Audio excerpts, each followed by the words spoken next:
where the injector sits, and I used alcohol and I cleaned it, and then we used Q-tips and sucked out whatever was in there. So we're gonna put the fuel rail on and then everything back on. Oh no, I snapped a bolt. Bro, I snapped a bolt.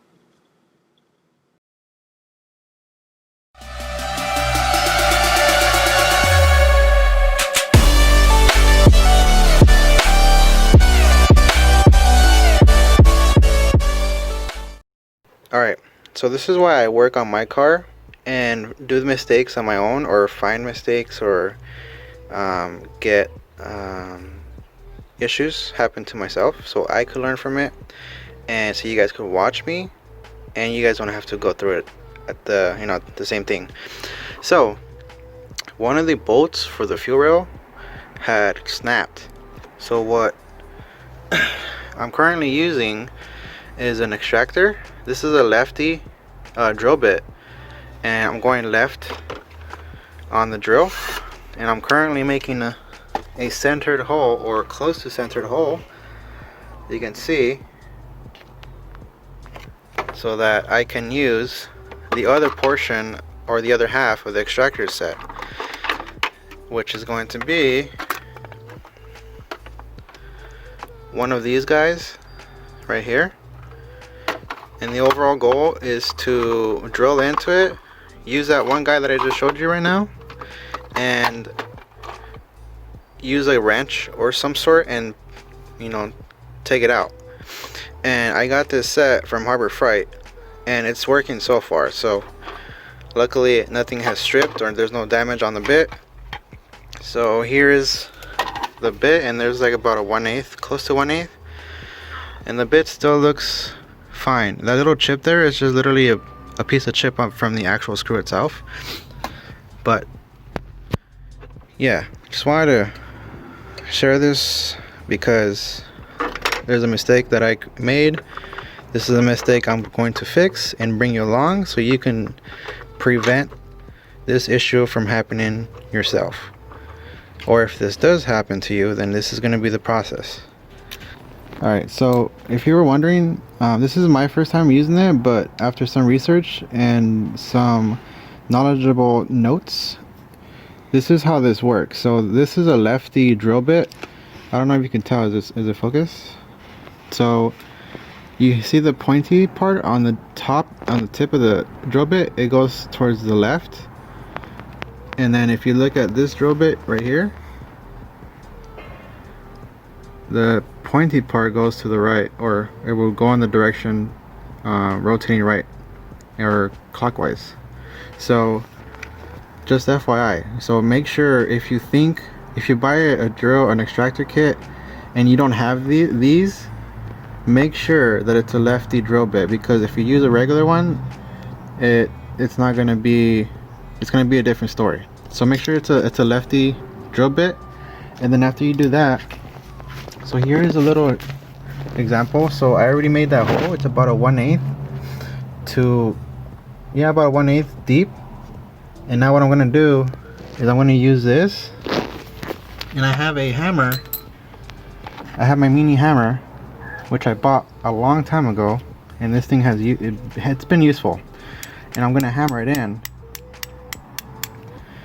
and then from there I'm just going to twist it out. The whole goal is to remove it.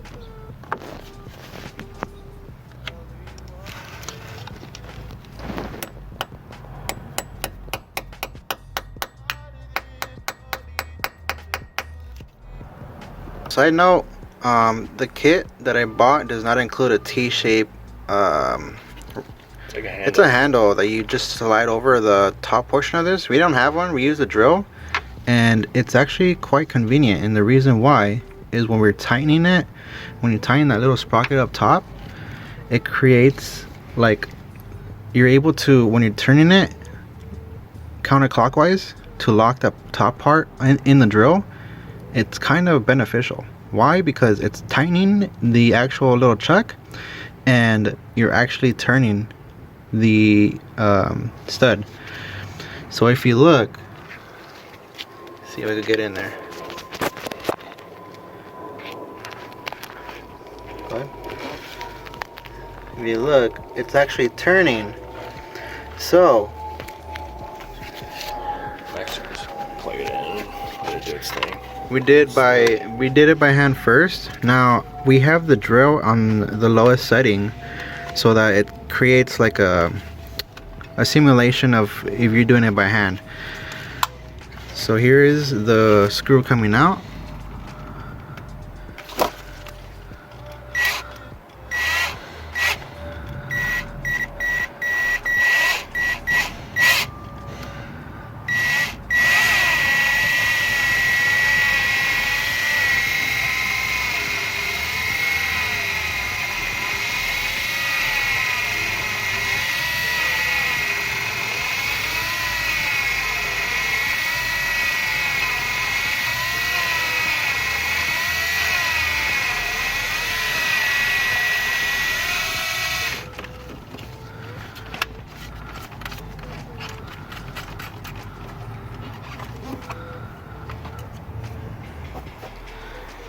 And there you have it. This is a Harbor Freight extractor kit. Literally like $8, and it worked quite fine for this application. Now all of this that I just did could have been prevented if I didn't mess up, and I did, and I snapped a bolt. But if you do come into this situation and you're in the same boat, this might work for you. It might not be one of these bolts, but maybe you're in a different situation where this might come in handy. So let's go ahead and continue on the install and finish this up.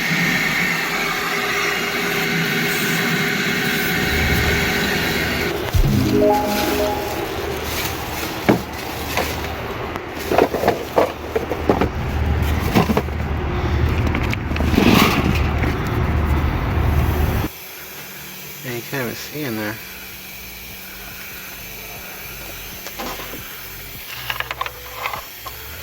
So they're pretty gunky. There you go, they're pretty gunky. So that's that one.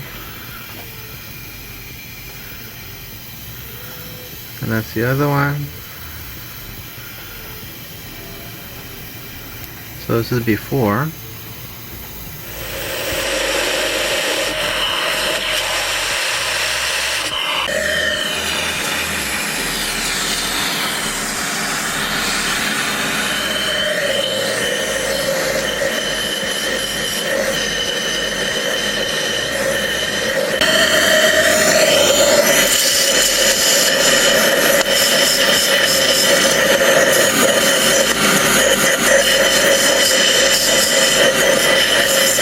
We added some more injector cleaner in there, let it soak.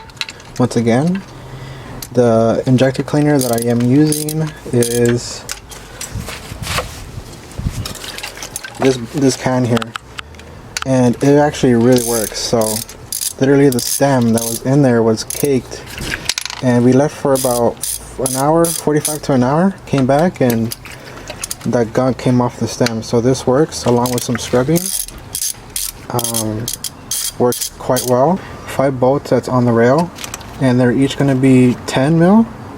After we do that, we're going to take off the torx bit bolts as well, and it's going to be a T40 if you're wondering. So it's a T40. You're going to have that torx bit, that one, and that one. Alright, so really quick, these T40 hex bolts may or may not be very sketchy to remove. What I mean by that is it's extremely tough to torque it off.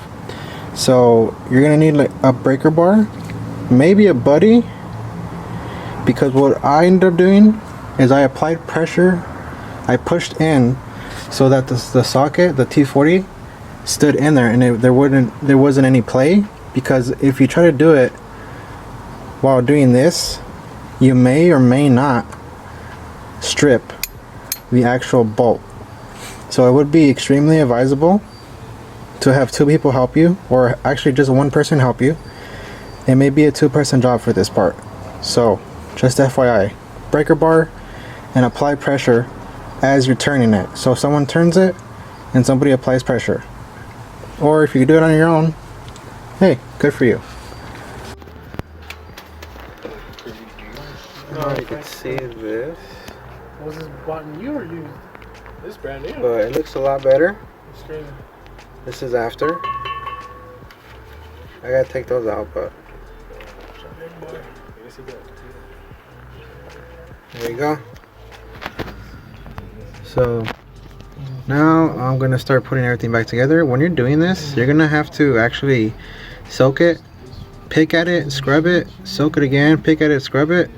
What we ended up doing is we soaked one, picked at it, cleaned it, soaked it again, and went on to the next one. Fortunately enough, we were able to have 3 of them shut, and it worked out. But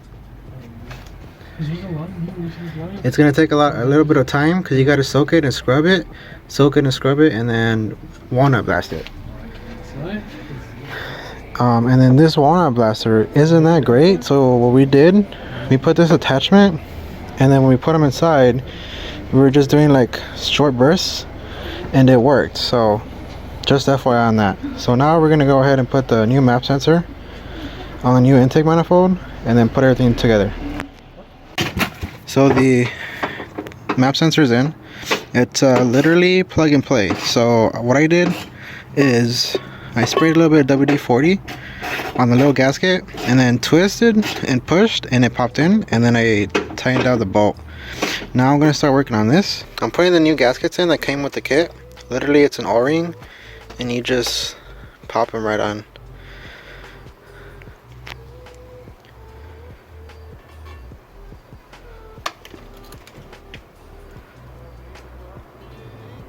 Look at that. That's very true. So FYI, you gotta remove these intake manifold aligners from the stock one. Now I have 2 other people with me, so we each took a turn because that sucked. But you could take these off with vice grips and a little bit of WD-40 and the crevices of these aligners. And after you do that, you bring them over here to the new one, and what we did, we just hammered it in, and it went in fine. So I just wanted to show you guys real quick on how to remove this plastic piece. Literally I just used a little box cutter, and I just started swiping down on it little by little. Now there's not much that needs to be cut off because you'd be able to take it off already.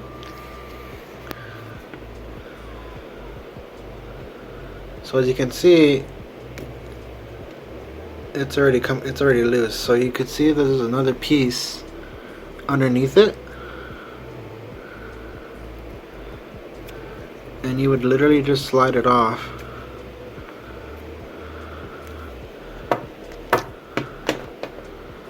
Just like that. Now just be careful when you're cutting through. As you can see, I kind of tagged it a bit, touched it a little bit, but I didn't do enough damage to break this. So now you could do this. So let me go back into the engine bay. This is that piece I was showing you just a minute ago, or just a second ago. So you cut that, you remove the wire that sits in here. I believe it's the red one or the blue one with the blue clip. It's one of those. So you take that off, you cut that piece how I showed you, and you put this back. This is a check valve, and it's important that you put this back on. And then the other one, I don't know if I mentioned it, but you're gonna remove the other line, the vacuum line, and I believe that's actually gonna be the blue one with the blue clip. So you remove those two, and that's pretty much it. This is gonna be the clip or the connection that goes for the little blimp on the VTCS, on this portion of the VTCS, and then this one's for the other side, which is the little black piece, the box that sits right here. I'll show you in a second where it belongs to. This is going to be one of those connectors that'll be loose. It goes to this. I call this thing a blimp, but it's like an actuator for the flaps that sits inside there for the VTCS, and the other one that's loose on this side of the bay that you saw is going to be the one that goes in this box. But there's that. Also, the gasket that's provided for or with this intake, if you're going to use it on a stock throttle body, it's not going to work. At least it didn't work for me. You're going to have like a little gap inside, in between there, so you might have an air leak due to that reason. Now I believe that gasket's for the cork sport throttle body, I'm assuming. But what I did, I purchased a better gasket, and in my opinion, that sits in there. I'll show you in a second here how it looks. This is a gasket that I ordered from Adaptive Performance, and I got this to replace the gasket that was given or included in the kit from Corksport because it didn't work. This is a 0.100 in thickness, whereas a Corksport is not. So that is one thing that I found out. If you install the one that comes with the Corksport kit on a stock throttle body, it won't work. So that's pretty much it for this. Okay, once you put everything back together, you're gonna want to have somebody look for leaks in this area around the fuel line. And what you gotta do, once you put everything back together, you gotta go inside and we gotta prime it. So there's 2 steps in priming this. One, it won't start right away. It's gonna hesitate because the throttle body was off, and if you cleaned it, you moved the plate that sits inside the cylinder on the throttle body or in the throttle body, so it's going to be very hesitant. 2, there's no fuel in the system, so it's got to go through the whole cycle. So let me go ahead and show you what are the steps to prime it. Alright, so the car is not on at the moment, but let me go ahead and show you. If you have a push start, you're maybe wondering, how does that work? So all you do is put your foot down on the clutch and your other foot down on the gas. And when you're doing that, you hold the button down and it'll turn it over. Now you do it maybe about 2 to 3 times, just so you could cycle the motor or the engine. I think I did it about twice, but 2 to 3 times you could try it. And then before you do that though, you want to prime the fuel pump and send fuel to the fuel rail. So what you would do is you put this on the on position. So there should be two pushes, 1, 2. This is going to turn red and all your lights are going to turn on. Do not start the car.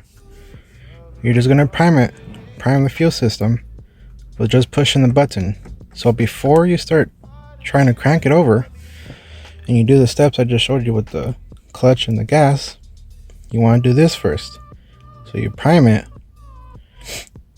by sending fuel to the whole fuel rail, have somebody else check for leaks, and you do that about 8. I did it about 6 to 10 times. I don't recall the correct pushes or